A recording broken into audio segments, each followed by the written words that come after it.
Merci beaucoup, bonjour à tous. Donc aujourd'hui, nous allons vous présenter avec mes collègues.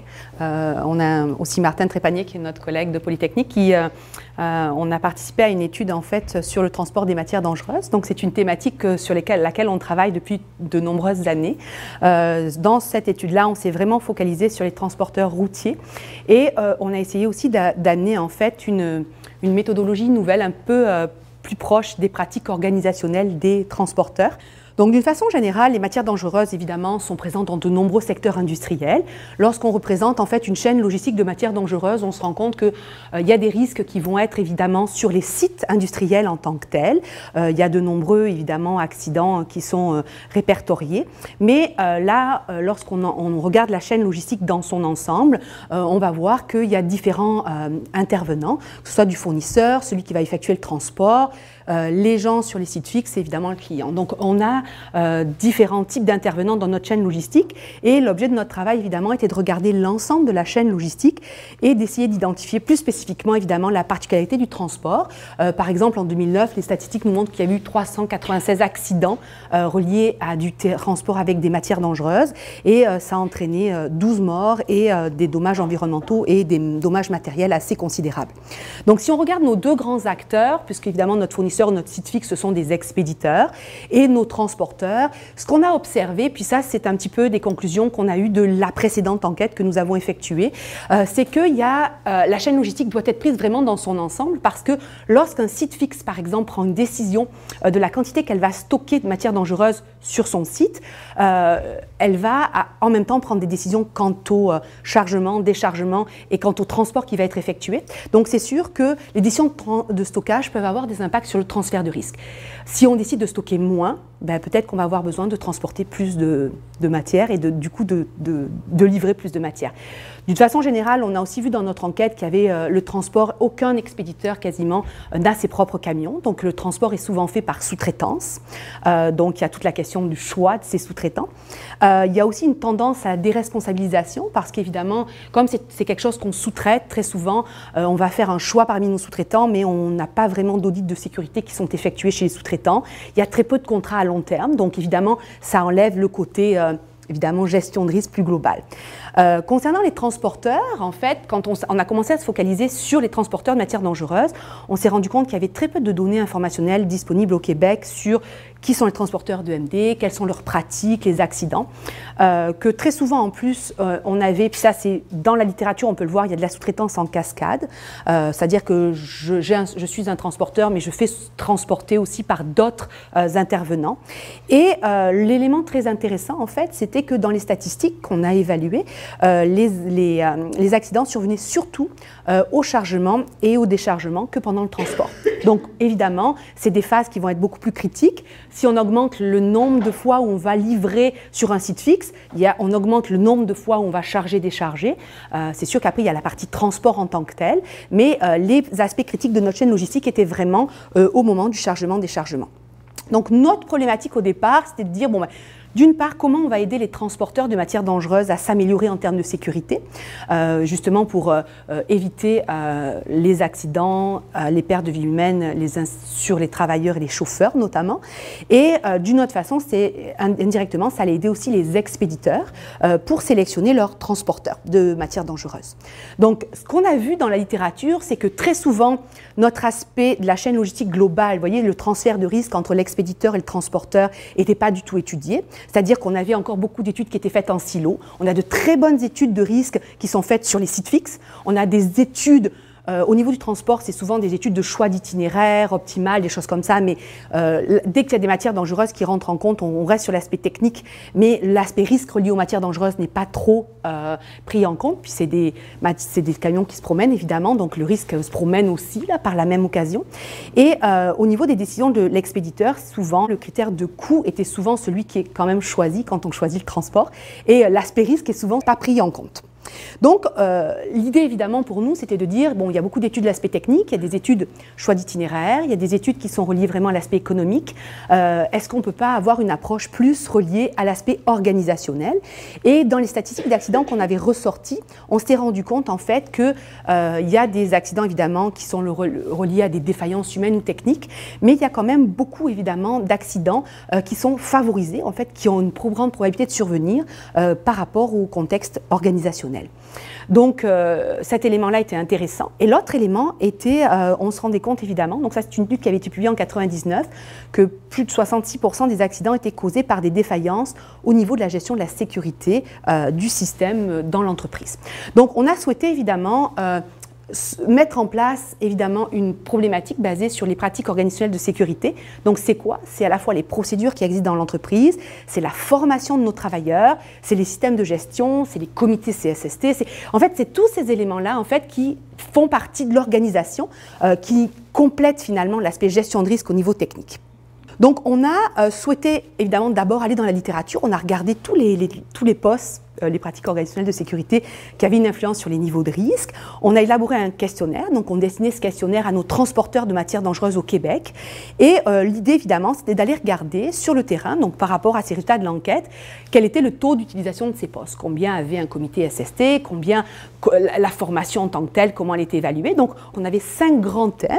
Donc, on avait, par exemple, on regardait, comme on parle de transport de matières dangereuses, on a focalisé la partie sur les chauffeurs, la formation, par qui elle est faite, combien de temps ça prend, est-ce qu'il y a des guides, qu'est-ce qui est donné à notre chauffeur au début, est-ce que c'est revu un peu plus tard. Après, il y avait des éléments qui étaient reliés vraiment à la technologie, l'équipement, nos camions, on parle de matières dangereuses, il y a certains éléments technologiques qui peuvent aider à réduire le risque, donc comment ils sont pris en compte, est-ce que ça existe vraiment ou c'est juste théorique. Au niveau des politiques de l'entreprise, alors ce qu'on a regardé évidemment, c'est est-ce qu'ils avaient un registre des accidents, est-ce qu'il y avait un registre spécifique avec des procédures par rapport à l'inspection du transport. Donc, on a regardé au niveau des politiques en place, est-ce que ça avait un impact finalement sur le risque d'accident. Donc, dans le cas de la sous-traitance, par exemple, ça c'était intéressant. On a la question de l'audit de sécurité, formation des employés, donc des questions spécifiques. Au niveau des situations d'urgence, ça c'était intéressant, par exemple, parce que dans les accidents, souvent, qu'on a analysés, il y a des problématiques, le chauffeur ne sait pas quoi faire. Il connaît la procédure d'urgence, mais donc l'idée, évidemment, c'est d'aller regarder est-ce que le chauffeur connaît les directives au niveau du rôle des chauffeurs, la communication avec les clients, avec les différents partenaires, c'est quoi la formation qu'on a, est-ce qu'il y a des exercices en particulier. Donc, vous voyez que, évidemment, le travailleur, dans ce contexte-là, notamment les chauffeurs, étaient évidemment très importants au sein de notre étude. L'autre élément important qu'il fallait regarder, évidemment, c'était la matière en tant que telle. C'est quelle matière qu'on transporte, parce qu'évidemment, il y a différentes classes de matières. Il y en a 9. Elles n'ont pas toutes les mêmes caractéristiques, pas les mêmes niveaux de dangerosité, tout ça. Donc, il était important de voir qu'en fonction de la classe de matière transportée, ça pouvait avoir des caractéristiques différentes. Il y avait aussi le type de transport, est-ce que c'est du vrac, de la citerne, est-ce qu'il y a un plan d'intervention d'urgence qui est mis en place, tout ça.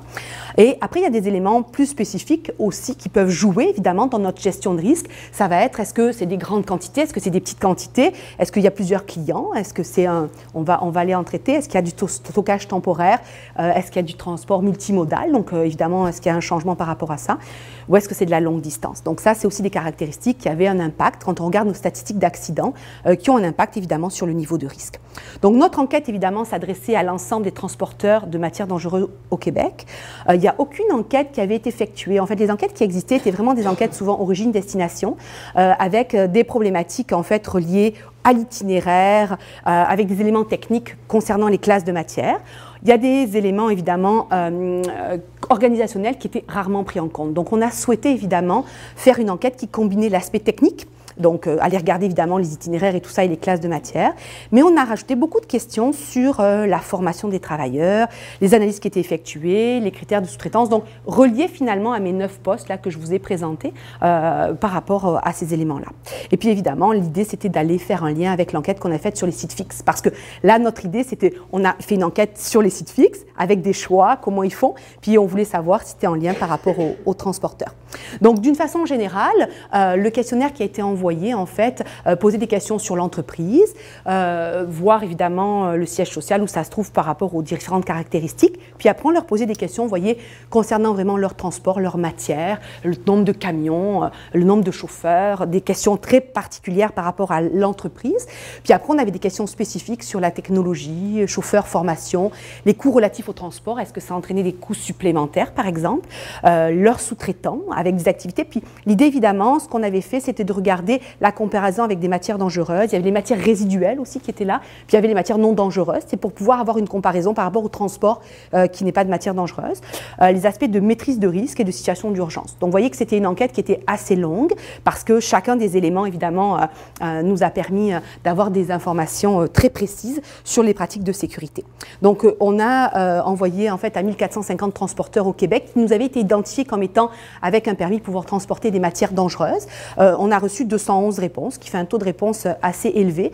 Et comme évidemment c'était quand même des questionnaires assez longs, on a quand même beaucoup d'informations par rapport à nos réponses-là. Mais ce qui est important de bien savoir, c'est qu'on voulait vraiment comprendre en fait les pratiques. Donc dans la première démarche, quand on a commencé à tester finalement notre questionnaire, on est allé en rencontrer. Donc on avait un échantillon représentatif de transporteurs, puis on les a rencontrés. Donc on s'est assuré évidemment que les questions qu'on allait leur poser étaient proches de leurs pratiques. Donc je vais maintenant passer la parole à ma collègue Ingrid. Bien, bonjour à tous. Donc moi je vais vous présenter vraiment la partie résultats de l'enquête. Alors, ce qu'on a regardé, donc, comme le disait Nathalie, c'est la partie un petit peu essayer de voir un portrait des transporteurs. Qui sont-ils au Québec, leur taille? Donc si on regarde un petit peu la population au niveau de la taille des transporteurs, on s'aperçoit qu'au Québec, ce sont vraiment des petites entreprises, des petites unités, puisqu'il y a plus de la moitié des transporteurs qui ont moins de 10 employés. Au niveau de leur activité reliée aux matières dangereuses, on s'aperçoit également que c'est beaucoup des transporteurs qui sont dédiés vraiment aux matières dangereuses. Donc ils ne font quasiment que ça, puisqu'on voit que près de 60% des transporteurs interrogés avaient 80% de leur activité ou plus qui était liée aux matières dangereuses. La deuxième problématique qui était intéressante, et c'est relié un petit peu aux statistiques d'accidents qu'on avait remarquées dans la littérature, où on s'est dit les accidents arrivent plus souvent au niveau des opérations chargement-déchargement.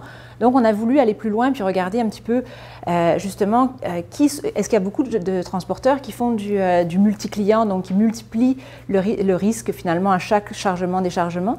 Ce qu'on s'est aperçu justement, c'est qu'il y a pour plus de la moitié des transporteurs qui ont répondu à notre enquête, chaque trajet dessert plusieurs clients. Toujours plusieurs clients. Donc ce qu'on a voulu vérifier, c'est savoir tout d'abord si les transporteurs étaient déjà conscients que les étapes de chargement-déchargement étaient à risque, et ensuite essayer d'analyser un petit peu les pratiques qui étaient mises en place au sein de ces transporteurs-là.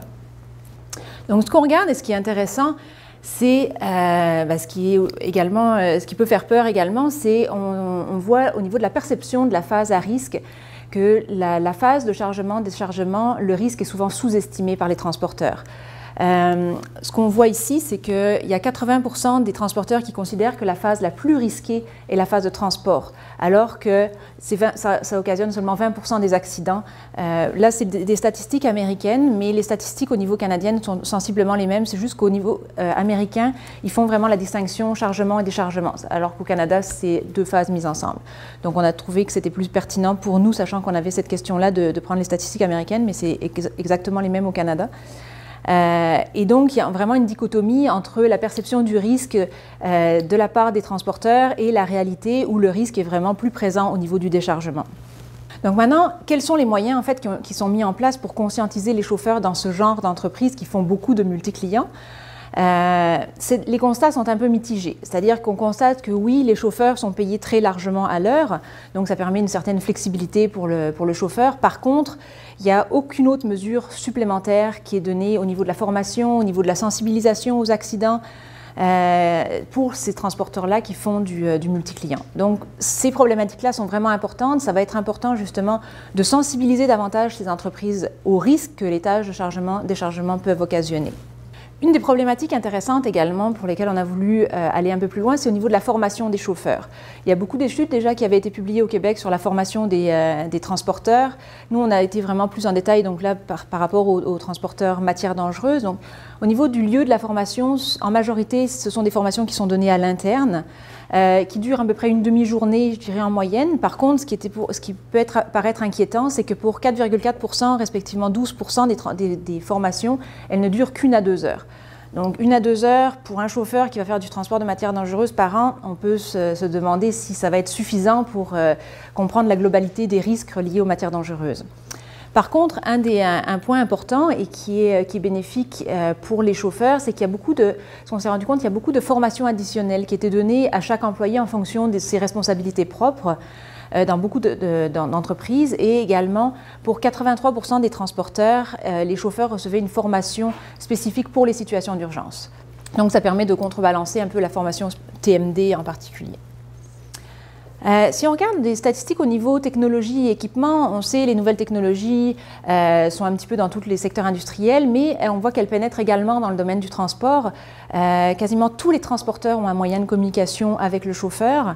Bien sûr, les technologies et les équipements utilisés sont de moins en moins utilisés, plus le coût augmente, mais reste qu'il y a quand même 30% des transporteurs qui ont quand même des dispositifs avancés en termes d'équipements et technologies. On peut parler par exemple de systèmes d'enregistrement de la vitesse, systèmes de stabilisation dynamique du véhicule, de systèmes informatisés de gestion de la maintenance. Donc on voit quand même de plus en plus les technologies arriver dans le domaine du transport de matières dangereuses.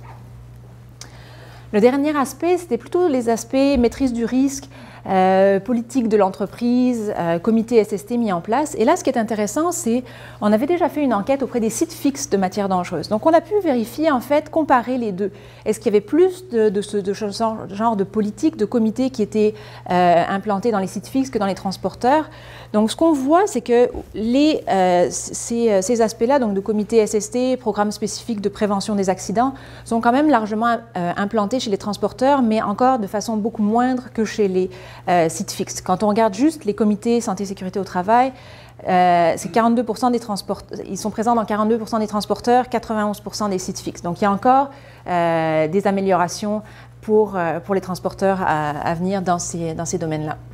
Donc pour conclure un petit peu sur les statistiques descriptives, je dirais de l'enquête, ce qu'on voit, c'est qu'il y a une adoption de mesures de sécurité qui est appropriée par la plupart des transporteurs, qui sont en général conscients des risques que le produit transporté représente.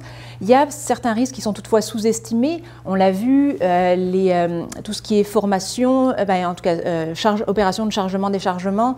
Il y a un aspect que je n'ai pas montré, mais l'aspect sous-traitance aussi est souvent sous-estimé. Donc, globalement, c'est quand même un bilan encourageant, mais il reste un travail de sensibilisation qui est à faire pour justement développer une culture de sécurité. Donc, ce qu'on a voulu faire, c'est aller un petit peu plus loin. Là, on a regardé chaque pratique organisationnelle indépendamment les unes des autres, mais ce qui est intéressant, c'est aussi d'avoir un portrait globalement toutes les pratiques, quelles sont celles qui sont les plus utilisées, les moins utilisées. Donc, ce qu'on a fait, c'est un classement des pratiques organisationnelles. Donc, on en avait 45. Là, je vous ai juste mis les tableaux des plus utilisés en haut, des moins utilisés en bas. Ce qu'on remarque en fait, donc pour celles qui sont les plus utilisées, ça devient presque une norme pour l'industrie. C'est considéré quasiment comme une norme quand on voit qu'il y a 90-95% des entreprises qui l'ont implantée. Ce sont des mesures, des pratiques organisationnelles qui concernent qui touchent directement le chauffeur. Donc on voit beaucoup de moyens de communication avec le chauffeur, directives pour le chauffeur pour la sécurité du public, formation additionnelle sur les situations d'urgence pour les chauffeurs. Donc c'est vraiment surtout des postes qui s'appliquent aux chauffeurs. À l'inverse, quand on regarde les pratiques organisationnelles de sécurité les moins utilisées, donc là c'est utilisé par 30%, 20% des transporteurs, ce sont beaucoup plus de pratiques en lien avec la sous-traitance. Bon, ça peut être d'une certaine manière logique, étant donné que tous les transporteurs ne font pas sous-traiter, n'utilisent pas de sous-traitance. Mais il y a également toute la partie plutôt, je dirais, préparation aux situations d'urgence qui se retrouve aussi dans les postes les moins utilisés, comme faire des exercices de simulation d'urgence, des choses comme ça. Donc, ce sont des pratiques qui ne sont pas très utilisées et pour lesquelles il faut un peu conscientiser les transporteurs à les mettre en place. Donc, si on regarde maintenant l'influence, en fait, ce qu'on a voulu faire, c'est on a les pratiques organisationnelles d'un côté, on a les caractéristiques spécifiques du transport, donc on sait les matières d'en transporter, on sait s'ils font du transport du vrac ou du contenant, on sait s'ils font du longue distance, etc. Et ce qu'on a voulu voir, c'est est-ce que ces caractéristiques-là avaient une influence sur la mise en place des pratiques? Est-ce que ceux qui transportent de la classe 3 ont plus de pratiques organisationnelles de sécurité utilisées? Est-ce que ceux qui font du longue distance, du vrac, forment plus leurs chauffeurs? Donc, ce genre de statistique a été faite. On a utilisé en fait des tests de Mann-Whitney. Et donc là, je vous présente juste un exemple rapidement. Ce sont donc ce genre de tableaux-là qui ont été faits pour chaque pratique organisationnelle et chaque caractéristique de transport. Donc ça, ce sont les postes qui sont mis en place par les transporteurs de MD, soit en vrac, soit en contenant. Donc juste pour vous donner un exemple, Si on regarde les examens pratiques validant la formation, on voit que pour les transporteurs qui transportent du vrac, il y a 25% des transporteurs qui ont un examen pratique qui valide la formation, alors que c'est seulement 12% des transporteurs qui font du transport de MD en contenant. Et c'est statistiquement significatif. Donc on a ce genre de tableau-là pour vraiment chaque caractéristique et toutes les postes. Ce qu'on a remarqué, en fait, c'est que les transporteurs de matières dangereuses qui nécessitent un PIU, les transporteurs qui font des transports de longue distance et ceux qui possèdent une citerne, ce sont en général ceux qui mettent en place davantage de postes de façon statistiquement significative que les transporteurs ne possédant pas ces caractéristiques. Ce qu'on a remarqué aussi, chose intéressante, c'est que la classe de MD transporté n'avait que peu d'influence sur le taux d'utilisation des postes, alors qu'on aurait pu penser au départ que ça pouvait quand même influencer le taux d'utilisation. Donc ça, c'était intéressant dans nos statistiques. Ces données brutes, ça va avoir des retombées directes et concrètes pour différents acteurs, que ce soit sur le plan institutionnel. Alors ça peut être utilisé comme outil de référence pour prioriser des activités de recherche et de prévention en SST, pour le TMD spécifiquement. Ça va permettre d'élaborer des politiques et surtout de prioriser les actions pour à la fois les associations industrielles ou pour les gouvernements. Ça va avoir également des retombées directes sur le plan industriel. Alors, on retrouve toujours nos deux acteurs. Pour les expéditeurs de matières dangereuses, parce qu'en fait, ce portrait des postes va permettre de leur donner des critères autres que le coût pour le choix de leur transporteur. Donc, ça va vraiment les sensibiliser à d'autres critères à prendre en compte pour choisir leur transporteur. Et de l'autre côté, pour les transporteurs de matières dangereuses, ce portrait peut servir d'outil d'étalonnage et également leur fournir de nouvelles idées. Encore là, leur dire peut-être qu'il y a certaines postes que je pourrais mettre en place qui vont diminuer mon risque d'accident. Ce qu'on souhaite faire, c'est développer un outil d'auto-évaluation des postes pour les transporteurs routiers de matières dangereuses au Québec. Alors, cet outil, en fait, serait basé sur les résultats de l'enquête, donc de notre enquête. Et ce qui est intéressant, c'est que pour chaque répondant à notre enquête, on a réussi à obtenir leur dossier PEVL, donc le dossier de propriétaire exploitant véhicules lourds, avec toutes les données qui concernent la sécurité des véhicules, sécurité des opérations, implication dans les accidents. Donc on a vraiment pour chacun de nos répondants des données sur le risque réel finalement. Donc ce qui va être intéressant, c'est justement de mettre en parallèle l'usage qu'ils font des postes, combien de postes ils ont mis en place dans leur entreprise avec leur risque réel. Et là, ça va donner d'autant plus de poids à l'outil d'auto-évaluation. Donc le bénéfice d'un tel outil, ça va permettre de responsabiliser davantage les transporteurs, de valoriser les gains apportés par une saine gestion des risques, parce que là, on va voir vraiment l'impact réel de la mise en place de pratiques organisationnelles sur le risque d'accident. Et ça va permettre d'encourager les transporteurs à mieux gérer les risques associés au MD en mettant en évidence les meilleures pratiques dans l'industrie. Donc je vous remercie beaucoup. Si vous avez des questions, Nathalie et moi, on se fera un plaisir de vous y répondre. Merci.